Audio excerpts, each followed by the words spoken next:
Belum usai polemik pasca bocornya data 1,3 pengguna aplikasi Electronic Health Alert Card atau e-hack di Indonesia, beredar viral NIK atau NIK Presiden Republik Indonesia Joko Widodo di dunia maya. Setelahnya, Menteri Kesehatan Budi Gunadi Sadikin memutuskan menutup data para pejabat di aplikasi Peduli Lindungi. Namun, langkah Menkes ini menuai reaksi dari berbagai kalangan yang menganggap langkah ini pilih kasih. Kita akan bahas lebih lanjut di balik langkah pemerintah serta tentu bagaimana masa depan keamanan data pribadi warga di Indonesia. Sudah bergabung malam hari ini para narasumber. Yang pertama ada Direktur Eksekutif Elsam Wahyudi Jafar. Selamat malam Mas Wahyudi. Selamat malam Mbak Fani. Kondisinya gimana Mas, sehat ya? Sehat, Alhamdulillah. Alhamdulillah. Dan juga ada anggota Komisi 1 DPR Republik Indonesia, Muhammad Farhan. Selamat malam Pak Farhan. Selamat malam, Assalamualaikum. Waalaikumsalam. Mbak Fani, Mas Yudi. Ya, kalau Pak Farhan gimana, kondisinya sehat? Alhamdulillah. Alhamdulillah, senang sekali mendengarnya. Sebelumnya kami juga sudah mencoba menghubungi pihak pemerintah, namun sampai dengan saat ini belum ada jawaban mereka bisa bergabung atau tidak malam hari di CNN Indonesia Newscast. Saya langsung ke Pak Farhan terlebih dahulu. Pak Farhan, mungkin apakah sudah ada tanggapan dari Komisi 1 DPR mengenai langkah dari Menkes menutup data pejabat di aplikasi Peduli Lindungi? Inilah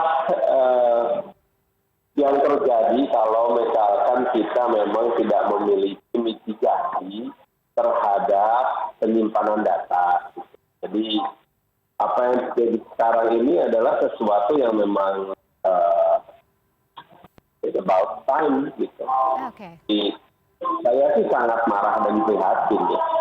Cuman terlepas dari masalah marah dan prihatin, maka kita harus mencari solusinya. Data udah keburu bocor nih.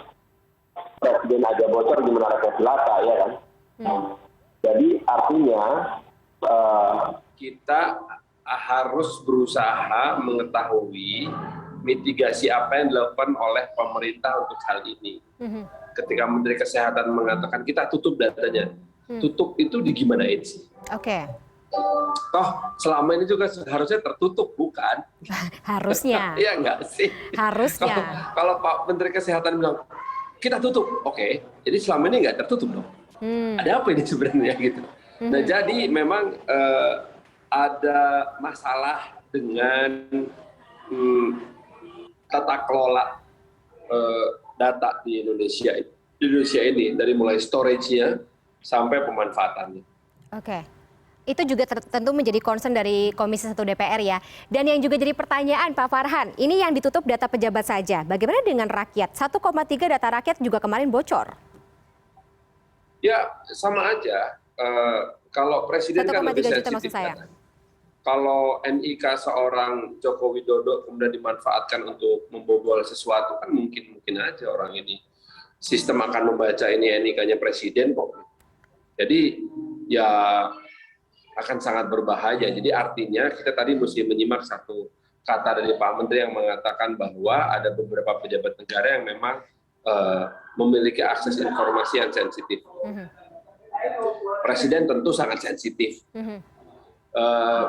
Data pribadi seorang presiden jauh lebih sensitif daripada data pribadi seorang Muhammad Farhan. Tapi jadi, tetap saja kan wajar. kita nggak mau dong data pribadi kita bisa dilepas ke publik seperti itu. Gini, kita tidak perlu mengangkat masalah isu egalitarianisme di sini. Ini sih masalah tata kelola yang tidak baik. Titik. Gitu. Okay. Jadi bahwa mitigasinya baru menutup atau menutup entah apa itu artinya menutup ya. Kan nggak dijelaskan menutup apa gitu. Menutup data para pejabat yang sensitif. Itu baru mitigasi pertama. Mitigasi keduanya apa? 1,3 juta, 270 juta, berapapun data pribadi yang bocor. Itu sampai sekarang tidak pernah ada mitigasinya. Selalu yang dikorbankan, yang disalahkan adalah vendor. Vendor lagi. Padahal kita tahu, sistem pengadaan di dalam pemerintahan itu tidak mungkin melakukan single vendor. Tetapi kita juga tahu, teman-teman CNN pasti tahu banget, vendor sistem Anda nggak mungkin beberapa perusahaan. Pasti single vendor dengan melakukan integrasi sistem. Ya kan? Silahkan aja cek ke orang teknis, orang sistem di CNN, pasti gitu. Tapi di pemerintahan nggak boleh.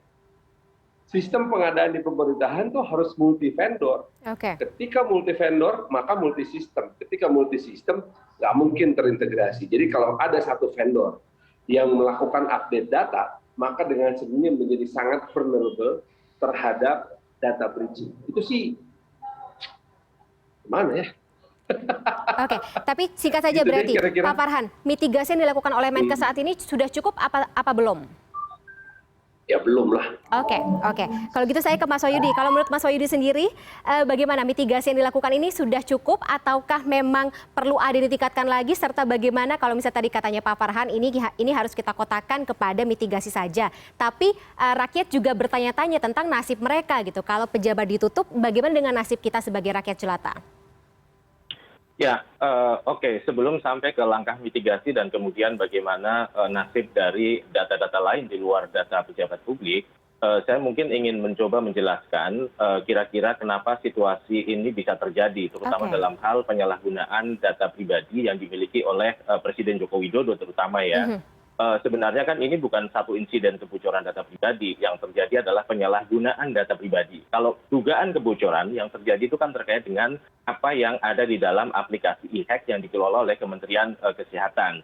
Nah, sementara kebocoran yang terjadi dalam konteks penyalahgunaan data pribadi Presiden itu pada dasarnya itu kan kebocoran terhadap data-data kependudukan yang mungkin itu sudah terjadi sebelumnya, yang memang ada problem dalam tata kelola data kependudukan kita, di mana nomor identitas kependudukan NIK yang pada dasarnya dia adalah prasyarat utama bagi semua warga negara untuk mendapatkan layanan publik baik dari negara maupun swasta, itu kan semestinya ditempatkan sebagai data pribadi yang harus dilindungi dan dirahasiakan gitu kan.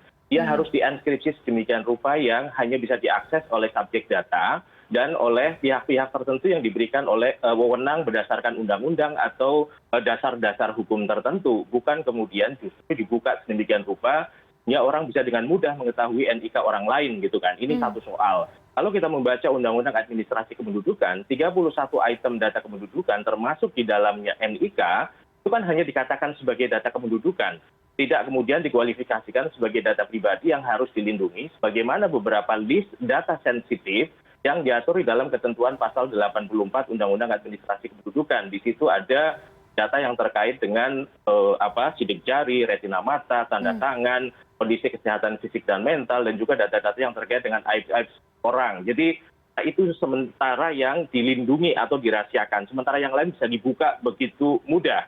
Orang ketika melihat KTP kita bisa tahu semua data-data tentang diri kita, NIK kita, lalu kemudian kapan kita lahir, kita beralamat di mana, dan kemudian apa golongan darah kita, pekerjaan kita, agama kita, dan seterusnya. Itu bisa diketahui dengan mudah, bukan? Itu satu hal. Yang kedua, dalam konteks sistem aplikasi Peduli Lindungi sendiri, mungkin beberapa hal yang perlu ditekankan. Ini kan soal autentifikasi dan sistem keamanan untuk bisa masuk ke dalam aplikasi tersebut. Bagaimana proses autentifikasi untuk memastikan bahwa betul users yang masuk ke dalam sistem tersebut adalah orang-orang atau orang yang betul memiliki identitas itu gitu kan. Nah, ini yang kemudian yang kurang dalam sistem keamanannya gitu kan. Padahal sebenarnya sebagai bagian dari aplikasi yang dikembangkan oleh pemerintah, ada prasyarat-prasyarat yang sudah ditekankan sebagaimana diatur di dalam Peraturan Presiden Nomor 95 Tahun 2018 tentang sistem pemerintahan berbasis elektronik, dan itu sudah diatur secara detail prosedurnya melalui Peraturan BSSN Nomor 4 Tahun 2021. Itu semua langkah-langkah yang mestinya sudah dilakukan, sudah dilakukan assessment terlebih dahulu, audit terlebih dahulu sebelum aplikasi ini digunakan. Diluncurkan begitu, oke. Jadi praktek-praktek penyalahgunaan data pribadi gitu kan. Nah, terakhir soal mitigasinya, tentu sekarang yang paling penting adalah bagaimana memastikan adanya satu proses audit menyeluruh atas penggunaan sistem ini, sehingga kemudian data-data yang diproses melalui aplikasi Peduli Lindungi maupun juga kemudian memastikan orang-orang yang masuk melalui users atau kemudian akun-akun yang disediakan di Peduli Lindungi itu datanya betul-betul diproteksi sedemikian rupa dengan sistem keamanan yang kuat. Tidak kemudian semata-mata pilihannya adalah menutup data pribadi dari pejabat publik. Padahal dalam konsep perlindungan data, karena data pejabat publik itu seringkali kemudian dibutuhkan dalam hal memenuhi informasi kepada publik, itu justru malah berlaku prinsip yang sebaliknya gitu kan. Dalam hukum perlindungan data di Eropa misalnya ada klausul yang terkait dengan people with public interest yang kemudian beberapa data pribadinya itu bisa diakses misalnya oleh teman-teman jurnalis dan sebagainya untuk kepentingan informasi publik, dan kemudian itu berbeda dengan masyarakat pada umumnya. Itu yang jadi pertanyaan adalah bagaimana kemudian memastikan bahwa data masyarakat ini aman, apa langkah yang harus dilakukan oleh publik ketika kemudian ada dugaan kebocoran terhadap aplikasi e-hack, dan memastikan bahwa datanya itu betul-betul masih bisa diakses, masih terjaga integritasnya, tidak berubah gitu kan, dan masih bisa digunakan oleh si subjek datanya secara baik, kira-kira begitu. Mas Wahyudi, sebelum kita masuk ke dalam kepastian amannya data warga itu, yang tadi juga menarik adalah seperti Mas Wahyudi bilang, sebelum aplikasi ini diluncurkan kan harusnya semacam ada proteksi, kemudian juga ada prosedur A, B, C, dan D supaya untuk mencegah hal-hal seperti terjadi. Ini kenapa bisa sampai tidak dilakukan, sampai bisa miss, di mana letak pertanggungjawabannya? Kalau saya sih membaca begini ya, ini sebagai akibat atau dampak dari sektoralisme perlindungan data pribadi di Indonesia. Paling tidak saya melihat 3 institusi ya. Pertama, Kementerian Kesehatan itu sendiri. Kementerian Kesehatan merujuk pada Undang-Undang Kesehatan itu kan memang memiliki otoritas, memiliki wewenang untuk mengembangkan sistem informasi kesehatan, bagaimana diatur oleh Peraturan Pemerintah Nomor 46 Tahun 2014. Lalu kemudian ada Kementerian Komunikasi dan Informatika. Kalau membaca ketentuan Undang-Undang Informasi dan Transaksi Elektronik yang diturunkan ke dalam PP 71 2019 tentang penyelenggaraan sistem dan transaksi elektronik, nah dalam konteks pelindungan datanya kemudian diatur melalui Peraturan Menteri Kominfo Nomor 20 Tahun 2016 tentang pelindungan data dalam sistem elektronik, dia menjadi otoritas yang memastikan bahwa setiap penyelenggara sistem elektronik, baik private maupun publik, itu harus memenuhi semua persyaratan sebagaimana diatur oleh PP 71 2019 dan Permen Kominfo Nomor 20 Tahun 2016. Satu lagi BSSN. BSSN sebenarnya adalah penanggung jawab penting dalam konteks memastikan sistem keamanan dalam perlindungan data pribadi gitu kan. Jadi sistem keamanan itu kan salah satu elemen dalam perlindungan data. Hanya satu elemen yang itu sangat-sangat penting karena dia menurunkan salah satu prinsip dari perlindungan data pribadi, yaitu prinsip integritas dan kerahasiaan. Nah, BSSN dia bekerja terutama untuk aplikasi-aplikasi yang dikembangkan oleh pemerintah merujuk pada peraturan BSSN nomor 4 tahun 2021 yang itu merupakan perintah dari peraturan Presiden nomor 95 tahun 2018.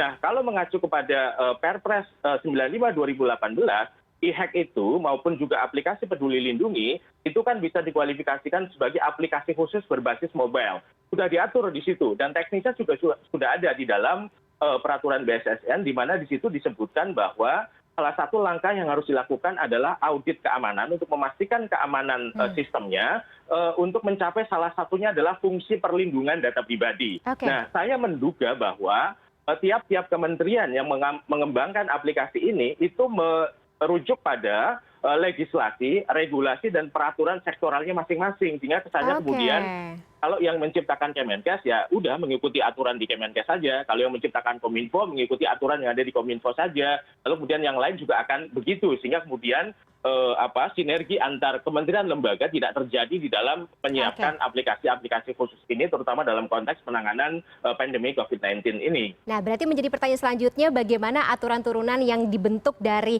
peraturan pemerintah serta peraturan menteri ini, apakah bisa dibenarkan atau dibetulkan dengan adanya urgensi RUU PDP? Tapi itu ranahnya Mas Farhan untuk menjawab, tapi kita jeda sesaat. CNN Indonesia Newscast segera kembali.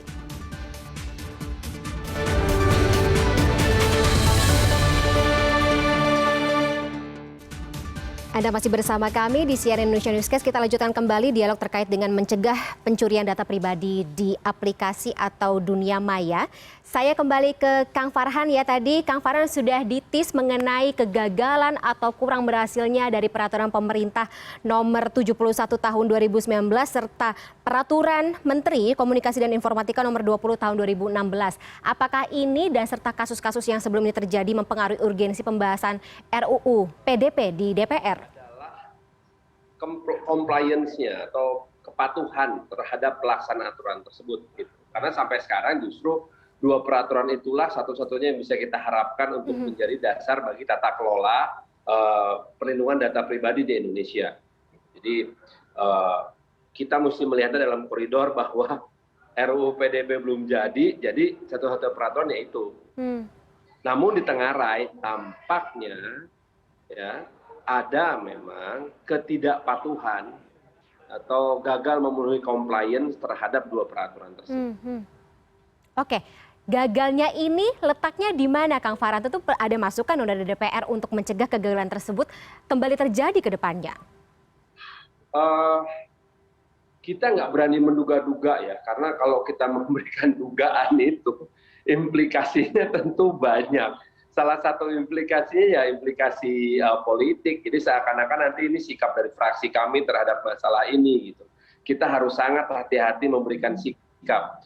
Insya Allah kami akan melakukan rapat langsung selama 3 hari berturut-turut dengan Kementerian Kominfo dari mulai hari Selasa, Rabu, dan Kamis di Jakarta untuk mengetahui berbagai macam isu seputar lingkup kerja dari Kominfo, mulai dari program digitalisasi sampai dengan program pelindungan data pribadi. Nah tentunya hal ini juga nanti akan berujung kepada hutang kita kepada negara Republik Indonesia untuk mengesahkan rancangan undang-undang perlindungan data pribadi. Oke, tapi menurut Kang Farhan sendiri dan juga Komisi 1 DPR secara keseluruhan, pemerintah ini sudah cukup serius belum dalam mengatasi atau menangani persoalan ini? Serius banget, namun nggak bisa gaspol gitu loh. Kalau pakai bahasa sederhananya ya, saya memilih kalimat yang diksi yang sederhana aja, nggak bisa gaspol. Kenapa? Contohnya kita membentuk BSSN. BSSN ini dibentuk dengan sebuah tujuan yang sangat mulia, yaitu membentuk pertahanan cyber untuk Indonesia. Tetapi ketika kita bicara operasionalisasi, pembangunan struktur, pemilihan sumber daya manusia, BSSN ini tidak kemudian nggak digaspol juga. Anda bayangkan aja, kita ini mesti jagain sebuah lembaga, ya BSSN, untuk membangun pertahanan cyber Indonesia, tapi anggarannya dari 1,1 triliun setahun, tahun 2020, untuk tahun ini, itu diturunkan jadi cuma 400 miliar. Why? Kenapa? Membangun apa? Oke. Apa? Kenapa dipotong, Kang? Sedemikian rupa. Anggaran untuk BSSN itu diturunkan lebih dari 50%. Atas alasan? Itu kan efisiensi. Oke. Padahal BSSN sudah menunjukkan menjadi lembaga yang mampu memenuhi WTP dari BPK. Ya, dan kita sekarang malah mendorong Kemenkominfo untuk kemudian menaikkan anggarannya senilai hampir 20 sampai 23 triliun. Tetapi itu semua untuk membangun infrastruktur supaya jaringan internet di seluruh Indonesia bisa tercapai. Nah, pengamanan ini sebetulnya fokusnya itu ada di BSSN. Maka kita juga di Komisi 1 kan jadi apa ya? Sedih sendiri gitu melihatnya. Ini BSSN ini kita harapkan sebagai pertahanan cyber Indonesia gitu. Nah, anggaran dan juga penguatan BSSN ini, Kang Farhan, apakah juga jadi fokus pembahasan ke depan? Juga rekrutmennya kan harus melalui BKN dan lain-lain, jadi nggak bisa spesifik ya. Oke. Kang Farhan, berarti pembahasan mengenai BSSN, kemudian juga anggaran yang akan diubah gitu, katakanlah diubah ke depannya, ini juga akan jadi fokus pembahasan ke depan bersama dengan Kemenkominfo dan juga mitra kerja? BSSN sudah ketok palu karena BSSN anggarannya sendiri sudah tidak ikut ke anggaran dari Kemenkominfo. BSSN langsung dari Kementerian Keuangan. Itu udah ketok palu, udah selesai. Minggu lalu kita udah selesai ketok palu, tinggal kita bawa ke badan anggaran. Nah, di badan anggaran kita akan perjuangkan lagi, tapi sekuat-kuatnya kita memperjuangkan dari 400 miliar kembali ke 1,3 atau 1,1 triliun itu udah hampir nggak mungkin. Oke. Tapi sekali lagi mungkin saya harus tanya Kang Farhan, berarti ke depannya ini RUU PDP akan dibahas dalam waktu dekat atau masih menjadi prioritas? Harus. Memang dalam setahun ini kita sudah melakukan 5 kali masa sidang. 3 kali masa sidang normal, 2 kali masa sidang perpanjangan. Menurut MD3 dan Tatip DPR, harusnya sudah nggak ada jatah lagi untuk tahun ini membahas RUU PDP. Tetapi Komisi 1 dan Kemenkominfo mendesak, ya bukan mendesak, memohon kepada pimpinan DPR RI dan juga kepada Badan Musyawarah yang terdiri dari 9 fraksi untuk memberikan kami kesempatan lagi untuk menuntaskan pembahasan ini. Karena banyak sekali detail-detail kecil yang memang sangat menguras energi gitu. Karena apa? Karena perdebatannya sangat detail. Gitu. Oke. Tapi semoga untuk menjadi keamanan data ini masih menjadi prioritas dari pembahasan atau fokus dari RUU PDP itu sendiri ya, Kang Farhan ya. Betul sekali. Baik, saya ke Mas Wahyudi. Dengan adanya nanti jika UU atau Undang-Undang PDP ini disahkan, dari kacamata Mas Wahyudi, apakah cukup dan bisa menyelesaikan polemik mengenai keamanan data pribadi ke depannya?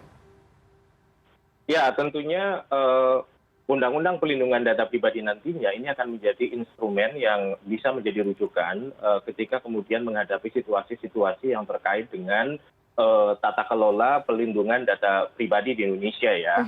Karena memang sekarang problemnya belum ada satu legislasi yang cukup komprehensif dan kuat yang bisa menjadi rujukan bagi semua sektor dalam hal perlindungan data. Studi kami di Elsam paling tidak mendapatkan 46 legislasi di Indonesia sampai dengan tahun 2021 yang kontennya terkait dengan data pribadi. Tapi sayangnya justru materinya itu tumpang tindih satu sama lain dan belum sepenuhnya mengikuti prinsip-prinsip perlindungan data. Sehingga justru malah menciptakan situasi ketidakpastian hukum dalam perlindungan data pribadi itu sendiri. Misalnya dalam konteks penanganan insiden terhadap kebocoran data pribadi yang diatur di dalam PP 71 2019 maupun juga Permenkominfo nomor 20 tahun 2016. Di situ kan sanksinya hanya sanksi administratif ya, berupa teguran lisan, teguran tertulis maupun pencabutan sementara aplikasinya gitu kan. Nah ini yang kemudian kurang bisa menjawab persoalan-persoalan aktual dalam hal perlindungan data pribadi. Ini yang kemudian juga berakibat pada kebocoran data pribadi yang terus berulang. Seperti kita itu tidak pernah belajar dari satu insiden ke insiden yang lain. Kemarin dengan kebocoran 279 juta data BPJS Kesehatan. Hari ini dengan 100,3 juta data yang ada di aplikasi e-hack itu kan. Sama-sama dikelola oleh badan publik. Apakah kemudian ada respon ketika satu kebocoran telah terjadi untuk memperbaiki sistem keamanannya misalnya. Nah nantinya ketika ada undang-undang pelindungan data pribadi yang di situ secara khusus mengatur apa saja kewajiban dari pengendali dan pemroses data, lalu apa saja hak-hak dari subjek data, termasuk juga memastikan siapa sih institusi yang nantinya ditunjuk untuk memastikan penegakan dan implementasi dari undang-undang pelindungan data pribadi ini. Itu yang kemudian diharapkan ada satu proses yang terpadu untuk memastikan kepatuhan dari pengendali dan pemroses data terhadap semua persyaratan terhadap semua prinsip-prinsip perlindungan data pribadi. Meskipun prosesnya tentu ini masih lama ya. Kalau kemudian kita mengandekan undang-undang ini disahkan pada tahun ini, ya mungkin baru akan bisa berlaku mengikat karena masa transisinya 2 tahun, artinya 2 tahun lagi gitu kan. Artinya mungkin di awal tahun 2024 undang-undang ini baru akan bisa diterapkan dengan seluruh perangkat teknis regulasinya. Ini juga butuh proses, tetapi paling tidak dari seluruh insiden kebocoran data pribadi terutama maupun praktek-praktek penyalahgunaan data pribadi lainnya, kita bisa mulai belajar bagaimana sih secara teknis menghadapi berbagai situasi ini, termasuk bagaimana nantinya kita mengaplikasikan, mengimplementasikan undang-undang pelindungan data pribadi yang baru bagi Indonesia ini. Oke. Kalau begitu, sebelum kita masuk ke dalam bentuk pertanggungjawaban dari pemerintah, karena sebelumnya Badan Siber dan juga Sandi Nasional ini mengatakan bahwa pemerintah akan bertanggung jawab secara penuh terkait dengan kasus-kasus kebocoran data ini. Tapi mungkin bisa elaborasi Mas Wahyudi terkait dengan langkah apa sih yang mungkin bisa diperhatikan atau bisa dilakukan oleh warga, khususnya para pengguna aplikasi ke depannya ini untuk menjaga data pribadi kita sendiri gitu, yang lepas atau bocor ke publik? Ya, ketika terjadi insiden kebocoran data pribadi, beberapa langkah sebenarnya yang bisa dilakukan oleh users, oleh pengguna, oleh konsumen atau warga negara pada umumnya, itu kan tentu melakukan mitigasi risiko yang sifatnya teknis, misalnya mengubah password atau kemudian juga mengubah beberapa pengaturan di dalam aplikasi tersebut dan sebagainya, termasuk menghubungi layanan atau kemudian data protection officers yang disediakan oleh pengendali data pribadi tersebut gitu kan. Karena memang hari ini dari semua legislasi, dari semua regulasi yang ada, belum ada satu kejelasan mengenai apa sih langkah yang bisa dilakukan oleh users, oleh pengguna ketika terjadi kebocoran data pribadi. Meskipun kemudian misalnya Permenkominfo nomor 20 tahun 2016 itu kan mengatur ketika terjadi insiden maka pengendali data, penyelenggara sistem elektronik dalam hal ini wajib memberikan notifikasi kepada pengguna maksimal 14 hari semenjak terjadinya insiden. Tetapi kan dari praktek yang ada hari ini kita tidak pernah mendapatkan informasi itu sehingga kita juga kemudian bertanya-tanya, kita ikut bocor atau tidak sih gitu kan. Betul. Dan kita juga tidak pernah mendapatkan kemudian rekomendasi atau kemudian pemberitahuan langkah mitigasi apa yang harus kalian lakukan. Apakah cukup mengubah password atau seperti apa, karena misalnya di dalam data-data itu ada data sensitif yang mungkin itu berisiko tinggi bagi Anda gitu kan. Nah ini yang paling penting menurut saya tentu adalah mengubah beberapa pengaturan teknis termasuk mengubah password, lalu kemudian juga menghubungi penyedia layanan, lalu kemudian jika memang memerlukan proses ganti kerugian, di dalam Permenkominfo nomor 20 tahun 2016 itu juga diatur pengguna atau pemilik data pribadi atau subjek data pribadi itu bisa mengajukan pengaduan kepada Kementerian Komunikasi dan Informatika maksimal 30 hari setelah mendapatkan notifikasi tentang kebocoran data gitu kan. Nanti di situ akan ada proses mediasi. Tetapi kan sayangnya lagi-lagi tadi kita tidak mendapatkan notifikasi sehingga kita tidak tahu bocor atau tidak.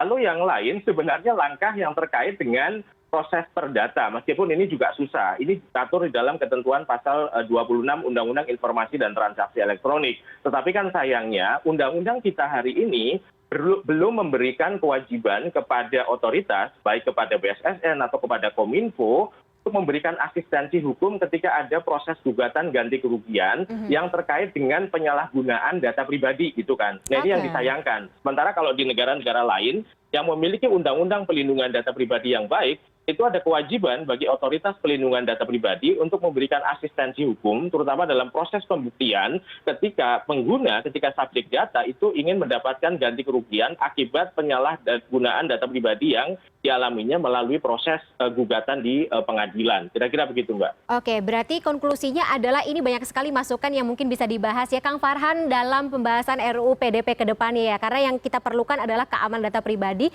tidak hanya bagi Presiden Republik Indonesia tapi juga kita sebagai warga para pengguna aplikasi ke depannya. Tapi sayang sekali karena durasinya sudah sangat sempit, kita harus sudahi dulu dialog kita pada malam hari ini. Sehat selalu Bapak-Bapak, Kang Farhan dan juga Mas Wahyudi. Terima kasih atas waktunya bersama kami di CNN Indonesia Newscast pada malam hari ini. Sampai jumpa. Terima kasih. Terima kasih. Assalamualaikum. Waalaikumsalam.